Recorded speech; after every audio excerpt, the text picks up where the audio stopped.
ชีวิตที่ฉันมี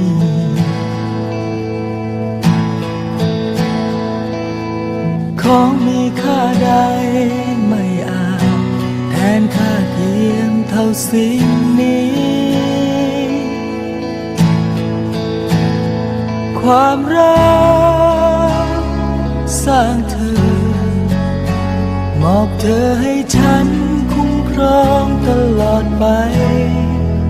เจ้าคือดาวดวงน้อยของพ่อจับมือพ่อเอาไว้พ่อจะพาเจ้าเดินข้ามไปสู่ปลายทางที่ดี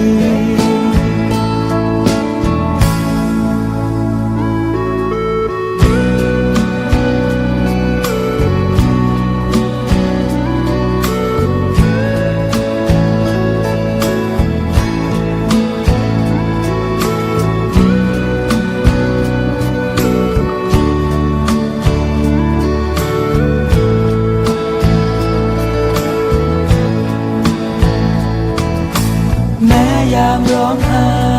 คอยปลอบยามเหน็บหนาวให้ผ้าห่ม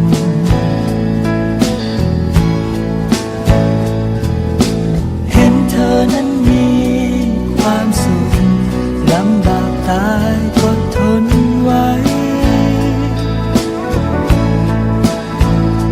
เป็นสายสัมพันธ์ที่ไม่มีวันแม้วันตายเจ้าคือดาวดวงน้อยของพ่อจับมือพ่อเอาไว้พ่อจะพาเจ้าเดินข้ามไปสู่ปลายทางที่ดีไม่มีมากแค่ไหนยิ่งใหญ่เกินที่ให้เธอเหนื่อยแค่ไหนไม่ท้อทำได้เสมอขอให้เธอมีความสุขให้เจ้าเดินต่อไปไม่น้อยหน้าใคร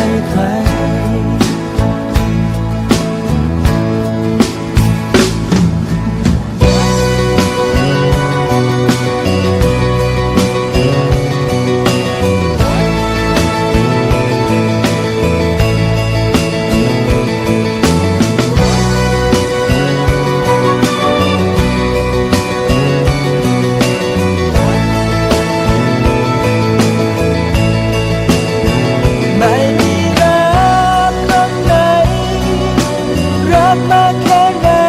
ยิ่งใหญ่เกินที่ให้เธอเหนื่อยแค่ไหนไม่ท้อทนได้เสมอขอให้เธอมีความสุขให้เจ้าเดินต่อไปไม่น้อยหน้าใคร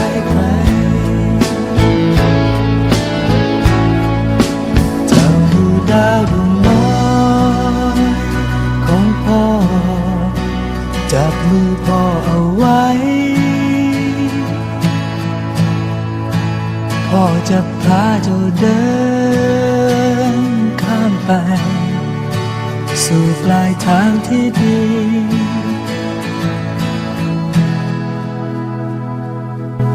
แม้รู้ว่าในสักวันหนึ่งต้องมีใครสักคน